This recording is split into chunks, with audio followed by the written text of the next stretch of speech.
네, 지금까지 이런 면접 팁은 없었다. 오늘도 완판 면접 같이 합니다.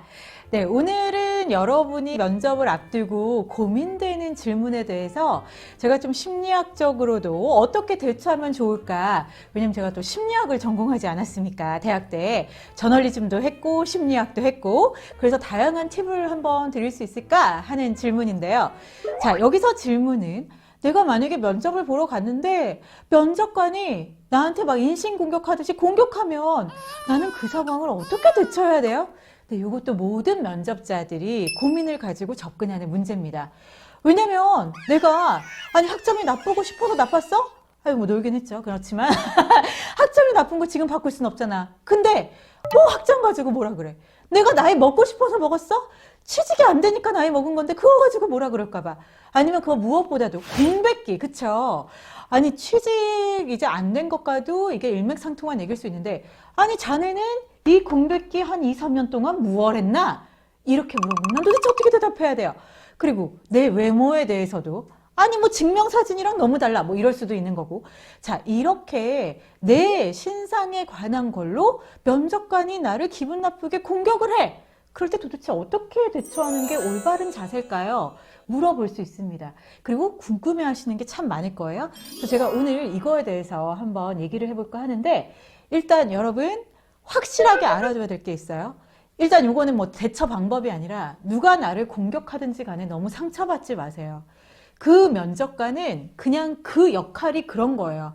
이렇게 얘를 공격함으로써 얘가 어떻게 그 상황에 대처하나 그 능력을 보고 싶은 마음에 좀 이렇게 이런 말까지 굳이 할 필요가 있나 할 정도로 상처를 줄 수는 있는데 그거는 그냥 그 자리에서 잊어버리세요. 그리고 또 한 가지, 원래 그 인간이 그런 인간일 수 있어요. 내가 이런 말 하는 거 너무 웃기게 보일 수 있겠지만 원래 그 사람은 그런 사람이에요. 그런 사람 때려 죽어도 못 고칩니다. 그냥 그러려니 하고 기분 나빠. 하지만 면접관으로 그 사람이 내 앞에 있기 때문에 최대한 예의를 다해서 나는 최선을 다하고 나오면 되는 거예요. 자, 그러면 본격적으로 어떻게 대처하는 게 맞는 방법일까에 대해서 얘기를 해보겠습니다. 제일 중요한 것부터 얘기할게요. 일단 나를 방어하지 마라. 변명하지 마라. 이게 키포인트입니다. 아니 내가 어찌했든 학점이 나빠. 어쨌든 공백기가 있어요. 그래서 내가 어떻게 해서 나는요 그러고 싶지 않았는데 이렇게 됐고요. 학점도 나쁠 게 아니었는데 집에 우환이 껴서요 뭐 등등등 이런 변명 좀 하지 마세요. 변명하는 거 아니지 않습니까? 누가 들어도 거기 가서 내가 이래서 이럴 수밖에 없었어요. 이게 답이겠어요? 자, 그럼 어떻게 해야 돼요? 변명하는 게 맞지 않아요? 나를 방어하는 게 맞지 않아요? 물으신다면 아니요. 완전 반대로 갑니다. 아예 여유 있게 인정해 버리세요. 네, 맞습니다. 저는 그래서 이 질문을 받을 걸 알고 되게 고민을 했어요. 학점이 내가 봐도 진짜 한심한데 면접관님이 너 도대체 공부 안 하고 뭐 했어? 그럼 난 도대체 여기 어떻게 대답을 해야 될까? 이거를 제가 너무너무 고민을 했거든요. 딱 이렇게 얘기하는 순간 분위기는 내게 됩니다. 면접관들이 당황하겠죠. 아니 얘한테 면접에 학점이 안 좋다고 이 말을 해서 스크래치를 주려고 했는데 얘가 갑자기 웃으면서 맞습니다. 제가 학점이 안 좋아서 정말 부끄러운데 그래서 이런 질문을 받으면 어떻게 답할까 고민을 많이 했는데요. 이러고 나가버리는 순간 매력도도 같이 상승해버리고요. 이 사람에 대해서 완전 다르게 보는 거예요. 어머 얘가 이런 대처 능력이 있어? 얘 좀 물건인데 얘 좀 괜찮은데 이런 생각을 하게 할 수 있어요. 자, 그러면 그렇게 인정을 했다 쳐요. 그렇다고 너무 막 웃으면서 저 원래 공부 못해 이래버리면 이거 되는 거죠. 그러라는 게 아니라 그냥 어느 선에서 네 맞습니다. 저 공백기가 너무 길죠. 면접관님들 보실 때도 쟤는 3년 동안 도대체 뭔 허송세월을 한 거야? 한심해 보이실 수 있습니다. 이렇게 인정을 하고 넘어가고 일단 셀프 디스하고 시작하세요. 이렇게 셀프 디스를 하고 내가 인정을 해버리고 그리고 여기에 유머러스하게 대처를 한다면 이미 그거로 게임 끝입니다. 아니 내가 잘못했다 그러고 내가 인정한다는데 그거에 대해서 더 이상 공격을 할 포인트가 없는 거예요. 그러면 이 분위기를 내 거로 만든 상황에서 어떻게 해야 되냐? 자, 여러분 여기서 감정적으로 그냥 인정만 하고 끝내면은 그거는 그 사람을 뽑을 이유가 없어져요. 그러면 여기는 뭘 더 해야 돼? 이성적인 면을 더 해야 되겠죠. 여러분도 다양한 면접 팁에 관한 블로그나 유튜브를 찾아보셨겠지만 여기서 하는 말이 다 있을 거예요. 물론 거기서 웃어라, 인정해라 이런 말은 잘 안 했을 거예요. 이거는 심리학을 공부한 이 하나라니 어찌됐든 그 위기 상황에 대처하는 법을 여러분께 알려드린 거고요. 남들이 이제 얘기하는 건 여기에 플러스로 그렇게 얘기하죠. 그 공백기가 예를 들어 있었다. 아니면 학점이 후졌다. 그럼 그 기간 동안 남들 못하는 뭘 했는지, 나는 그 공백기 동안 남들이 못 이룬 뭐를 이뤄서 내가 이 자리까지 오게 됐는지 그거를 채우라고 얘기를 해줄 거예요. 근데 그것도 맞는 말이에요. 근데 채우는데 또 방식이 있습니다. 여러분, 채우는데 뻔하게. 저는 매일 아침 그 공백기 동안 일어나 신문을 보며 우리나라의 경제가 어떻게 돌아가는지를 확인하며 뭐 영어 공부를 꾸준히 하며 봉사활동을 하며 뭐 대외활동을 하며 스터디를 하며 지겨워요. 그리고 면접관님들 표정 안 바뀌어요. 아니, 앞에서 맨날 신문 스크랩하고 면접 스터디 갔어요. 이게 임프레시브 합니까? 전혀 아니죠. 우리 호응 잘해주시는 피디님 바로 고개 돌아갑니다. 안 돼요. 그럼 그거는 어떻게 해야 돼? 제가 매번 누누이 강조하는 게 있어요. 구체적으로 나만의 얘기를 해라. 자, 이럴 때 정말 채울 게 없는 사람이 있다고 쳐요. 그럴 수 있어요. 공백기 동안 나 주구장창 시험만 봤는데 떨어졌다 쳐요. 그럼 그거를 활용하는 방법도 있어요. 솔직하게 인정을 해요. 정말 취업의 문이 열릴 줄 알고 시험을 주구장창 정말 이것저것 다 보면서, 하지만 그 사이에서 실패를 했죠. 그래서 그거에 대해서 너는 왜 실패만 했냐라고 물으신다면 답을 할 수가 없겠지만, 실패를 하면서 사람은 배우는 게 있어요. 나 자신에 대해서 강해질 수도 있어요. 오히려 실패 한 번 안 해본 사람보다 멘탈로 강하고, 그 실패, 회사 생활을 하다 보면 실패가 있거든요. 일적으로도 인간관계로도. 하지만 대응 능력이 남은 경험하지 못한 게 생겼을 수도 있어요. 아니면 아예 차라리 그냥 정면 돌파하는 방법도 있어요. 전혀 호송세월하지 않았습니다 하면서 아까 말한 그런 식으로 대응하면 너무 그렇죠. 나만의 스토리를 하라 그랬죠. 제가 그랬어요.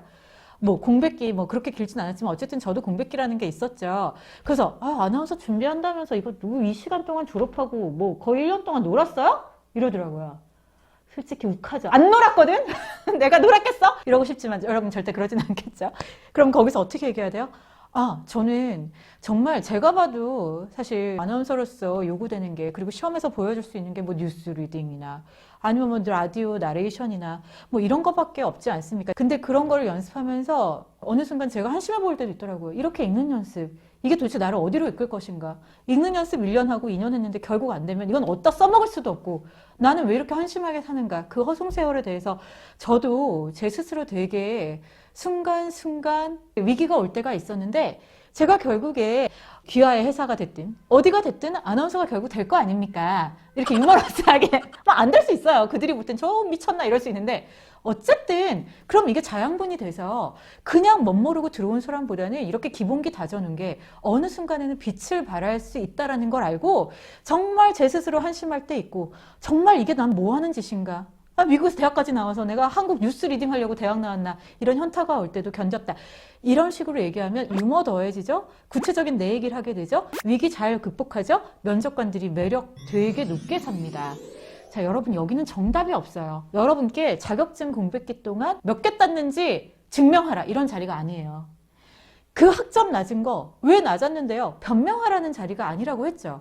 그럼 차라리 여기서 유머러스하게 답을 하려면, 학점이 낮았어요. 그럼 그때 유머러스하게 할 수 있는 거는 두 가지가 있어요. 하나는 연애에 몰입했습니다. 그 여자가 나를 떠나갔는데 그럴 줄 모르고 내가 이렇게 몰입을 했는데 내가 미친 거죠. 학점에 더 올인했어야 되는데. 이러면 일단 빵 터집니다. 그렇지 않겠어요? 그러니까 정할 말이 없으면 솔직히 학점 나쁜 거는 뭐 어떻게 해도 내가 단점이 될 수 있는 상황이 면접일 수 있잖아요. 어찌됐든 유머로 받아치세요. 그리고 두 번째, 실패하지 않는 건, 여행은 실패하지 않아요.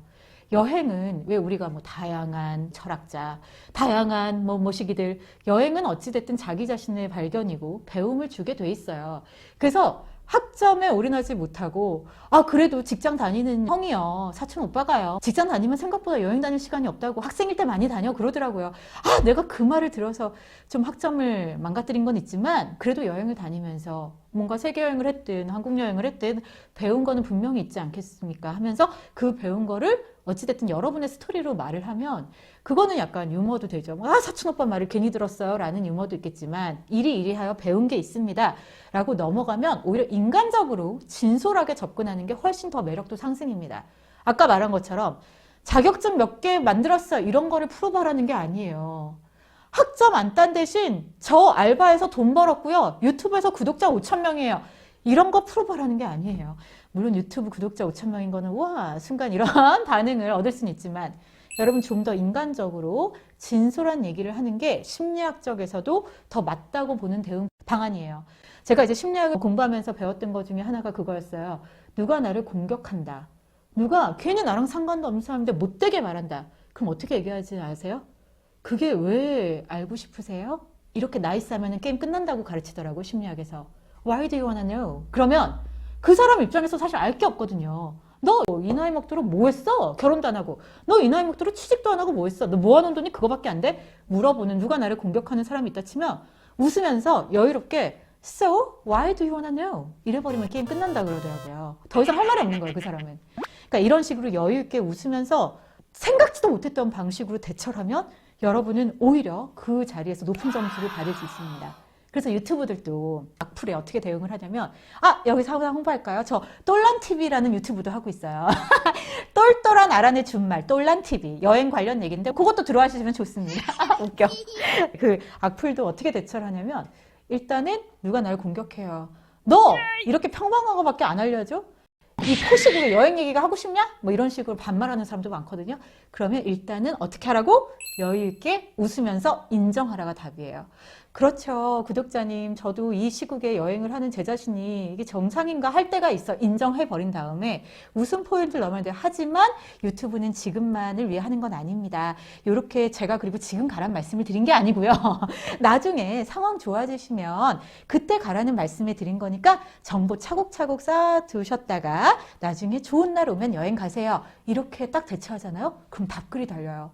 제가 너무 말을 좀 심하게 했나 봐요. 그런 뜻을 했다기보다 그냥 유머 코드 저도 섞은 건데 그리다 보니 이게 표현이 안 됐네요. 이런 나이스한 분들도 많습니다. 즉 여러분은 여유를 가지고 웃으면서 여유 있게 받아치면은 그게 오히려 좋은 점수를 얻을 수 있는 계기가 될 수도 있어요. 항상 위기와 같이 가는 건 기회입니다. 자, 이렇게 심리학적으로 풀어드리면서 이번 편도 이제 마칠 때가 됐는데 여러분 이렇게 완판 면접과 함께 하시면 말을 기술적으로 잘하는 법 이런 거를 가르치는 게 아니고요. 물론 그런 것도 이제 포함을 해서 말 잘하는 법도 알려드리고 있지만 심리학적으로 제가 또 전공을 살려서 이렇게 대처할 수 있는 방법도 알려드릴 테니까 여러분 이 힘든 시기 너무 힘들어 마시고 저와 함께 하시면 좋겠습니다. 함께 하시려면 어떻게 해야 돼요? 구독, 좋아요, 알람 해야 빨리 저와 함께 하실 수 있죠. 그리고 홍보를 해서 많은 분들과 함께 하면은 저는 더 힘이 납니다. 홍보, 그리고 댓글 많이 남겨주세요. 악플 넘기란 얘기 아니고 아까 그렇다고 위기에 대처 좋은 얘기 많이 해주시면 힘이 나서 더 열심히 할 테니까 다음 편까지 우리 그러면 밝은 모습으로 즐겁게 건강하게 보내시고 만나도록 하겠습니다. 자, 다음 편까지 여러분 화이팅!